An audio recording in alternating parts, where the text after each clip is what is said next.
Sir കഴിഞ്ഞ വർഷം ഏതാണ്ട് ഇതേ സമയത്ത് എന്ന് വെച്ചാൽ ജൂലൈ മാസമൊക്കെ ആയിരുന്നു നമ്മൾ മനാഫിനെ കുറിച്ച് വാർത്തകളിലൊക്കെ അറിയുന്നത്. ഷിരൂർ മണ്ണിടിച്ചിലിന്റെ സമയത്ത്. ആ സമയത്ത് മനാഫിനെ കുറിച്ചുള്ള വിവാദങ്ങൾ ഉണ്ടായി. മനാഫ് ഒരു മനുഷ്യസ്നേഹിയാണെന്ന തരത്തിൽ വാർത്തകൾ വന്നു.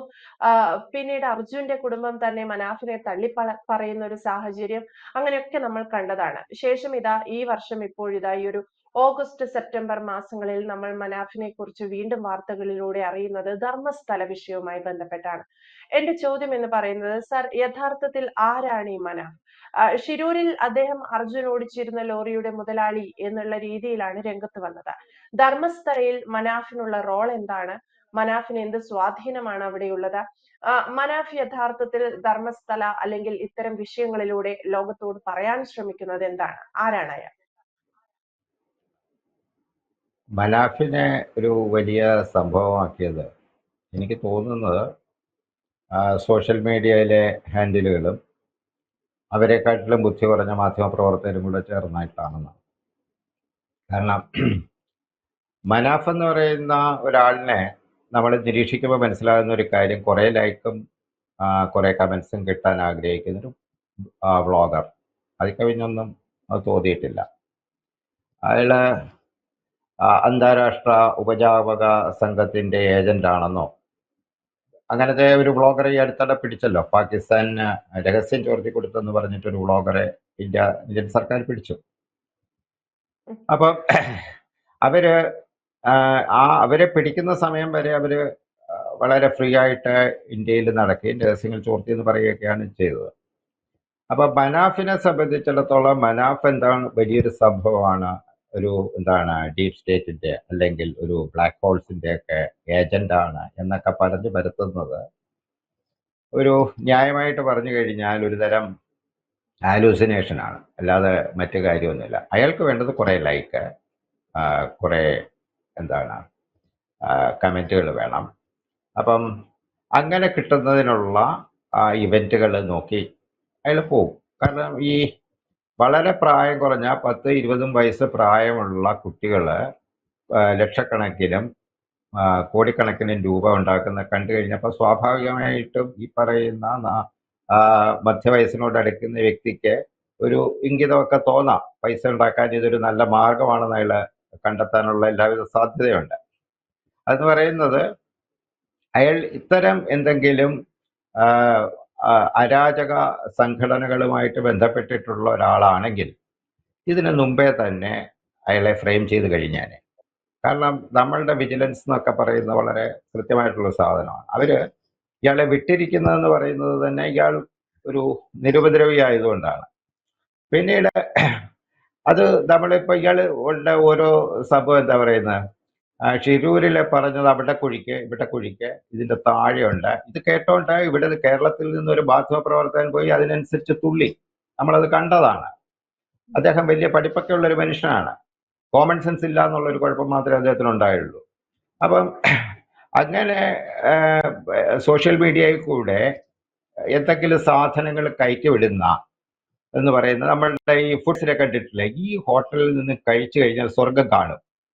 അതില് എരിവ് കൊണ്ട് ഒരു സാധനം എടുത്ത് വായി വെക്കാൻ കൊള്ളാത്തൊരു ഹോട്ടലിനെ പറ്റി ആയിരിക്കും അയാൾ പറയുന്നത്. പക്ഷേ അതിന്റെ ഒരു റീച്ച്, ആ റീച്ചില് അദ്ദേഹം ഈ വ്ളോഗർമാർക്ക് ഒരു വരുമാനം ഉണ്ടാകുന്നു. നല്ല കാര്യമാണ്, അവർ ജീവിക്കട്ടെ, ആ പ്രശ്നങ്ങളൊന്നും ഉണ്ടായില്ല. പക്ഷേ ഈ എടുക്കുന്ന വിഷയങ്ങളിൽ ചിലപ്പോൾ ചില കെണികൾ വന്ന് പറ്റുന്നു വരും.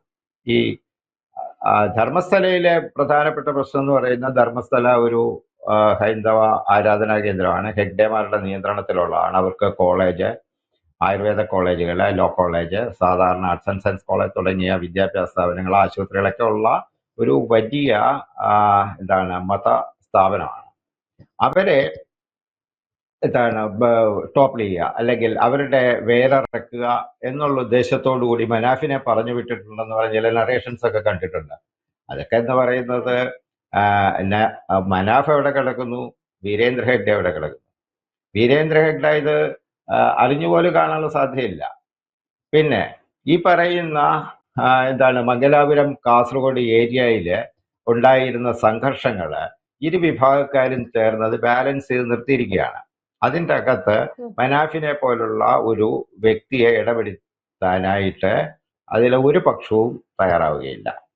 ഇപ്പൊ മനാഫിന് സംഭവിക്കാൻ പോകുന്ന ഒരു കുഴപ്പം എന്താണെന്ന് പറഞ്ഞു കഴിഞ്ഞാൽ, ഇത്തരം ഒരു വിഷയം ഉണ്ടാക്കി മൃതശരീരാവശിഷ്ടങ്ങൾ കണ്ടെത്തി തലയോട്ടി എവിടുന്നോ കഴുകി തുടച്ചു കൊണ്ടുവന്ന് അവിടെ കൊണ്ടുവന്ന് വെച്ചിരുന്നു എന്നൊക്കെ പറയുന്നു. എന്താ കൃത്യമായിട്ട് അറിയത്തില്ല. എന്തായാലും കൃത്രിമമായ തെളിവുണ്ടാക്കി എന്ന് പറയുന്ന ഒരു കേസ് അതിൻ്റെ അകത്തുണ്ട്. ആ കേസ് ചില്ലറ കേസല്ല.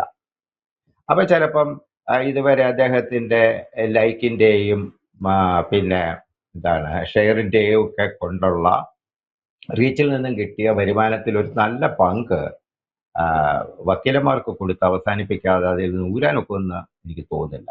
കാരണം ഈ മനുഷ്യ ശരീരത്തിനോട് സംബന്ധിച്ച ആ കൃത്രിമ തെളിവ് എന്ന് പറയുന്ന അതീവ ഗുരുതരമായ ഒരു കുറ്റമാണ്. ഒന്നാമത്തെ കാര്യം അതാണ്. കേസില്ലാതെ, അതായത് നിങ്ങൾ ഒരു തലയോട്ടി എടുത്ത് വീട്ടിൽ വെച്ചാൽ പോലും അത് കേസാണ്. നിങ്ങൾക്ക് വീട്ടിൽ വെക്കാനുള്ള അധികാരമില്ല. അപ്പം ഈ സംഗതി കൊണ്ടുവന്ന ഒരു സ്ഥലത്ത് കുഴിച്ചു വെച്ചിട്ട് അതിനെ സാമൂഹ്യ സംഘർഷം അല്ലെങ്കിൽ ഇവരുമായിട്ട് ഹെഗ്ഡേമാരുമായിട്ടൊരു സംഘർഷത്തിന് വഴിമരുന്നിട്ടു എന്നൊക്കെ പറഞ്ഞു കഴിഞ്ഞാൽ അതെന്ന് പറയുന്നത് അവസാനം പെരുമ്പാമ്പ് ചുറ്റിയതുപോലെ ആകാനാണ്.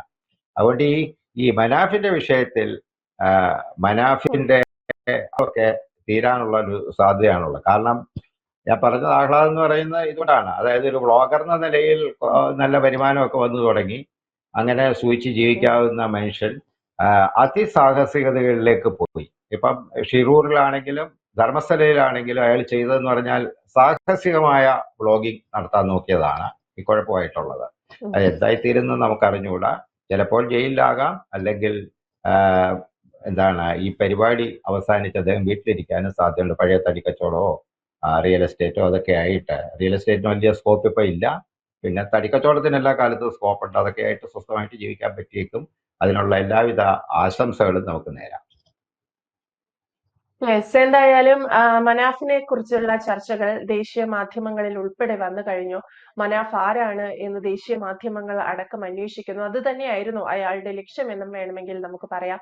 അശോക് സാർ സൂചിപ്പിച്ചതുപോലെ വ്ലോഗ് ചെയ്ത് അല്ലെങ്കിൽ ഒരു പ്രശ്നമുണ്ടാകുന്ന സ്ഥലങ്ങളിൽ ചെന്ന് മീഡിയ അറ്റൻഷൻ വാങ്ങുക എന്നതിൽ കുറഞ്ഞതൊന്നും മനാഫിന്റെ അടുത്ത് നിന്നും നമ്മൾ പ്രതീക്ഷിക്കേണ്ടതില്ല. അത് തന്നെയാണ് അയാളുടെ ആത്യന്തിക ലക്ഷ്യം എന്ന് പറയുന്നത്. ഷിരൂരിൽ മണ്ണിടിച്ചിലുണ്ടായ സമയത്താണ് നമ്മൾ മനാഫിനെ കുറിച്ച് അറിയുന്നത്. അദ്ദേഹം ഞാൻ തുടക്കത്തിൽ സൂചിപ്പിച്ചതുപോലെ അർജുൻ ഓടിച്ച ലോറിയുടെ മുതലാളി എന്ന തരത്തിലാണ് വന്നത്. ശേഷം അർജുനെ രക്ഷിക്കാൻ എന്ന പേരിൽ പണപ്പിരിവ് നടത്തി എന്ന് ആരോപിച്ചുകൊണ്ട് അർജുന്റെ കുടുംബം രംഗത്ത് വരികയും മനാഫിനെ തള്ളിപ്പറയുകയും ഒക്കെ ചെയ്ത സാഹചര്യം ഉണ്ടായിരുന്നു. അതേ അവസ്ഥ തന്നെയാണ് ധർമ്മസ്ഥലയിൽ മനാഫിന്റെ ഭാഗത്തു നിന്നും ഉണ്ടായിരിക്കുന്നത്. ഒരു അന്വേഷണത്തെ ഏത് രീതിയിൽ വഴിതിരിച്ചു വിടണം എന്ന് അയാൾ വ്യക്തമായി പ്ലാൻ ചെയ്യുകയും ആ രീതിയിൽ തന്റെ സോഷ്യൽ മീഡിയ ഹാൻഡിലുകളിൽ പോസ്റ്റുകളും വീഡിയോകളും അല്ലെങ്കിൽ വ്യാജ വാർത്തകളും ഒക്കെ പങ്കുവയ്ക്കുകയും പ്രചരിപ്പിക്കുകയും ചെയ്തിരുന്നു. അശോക് സാർ സൂചിപ്പിച്ചതുപോലെ ഒരുപക്ഷെ അയാൾ തന്നെ പണം കൊടുത്ത് നിർത്തിയിരിക്കുന്ന ആളുകൾ നൽകുന്ന പബ്ലിസിറ്റിയും അത്തരത്തിൽ സോഷ്യൽ മീഡിയകളിൽ വരുന്ന പബ്ലിസിറ്റിയും മാത്രമാണ് അയാൾക്കൊരു മീഡിയ അറ്റൻഷൻ ക്രിയേറ്റ് ചെയ്തു കൊടുത്തത് എന്ന് വേണം കരുതാൻ. വ്യക്തമാണ്. Thank you sir.